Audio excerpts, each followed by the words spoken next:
I welcome each and every one of you on behalf of Parwaz Shaheen Rifat Sarosh Academy, of which I am the founder.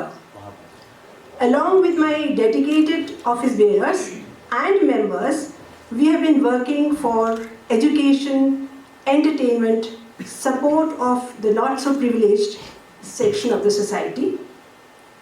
And I have a very happy announcement to make that we are celebrating centenary jubilee of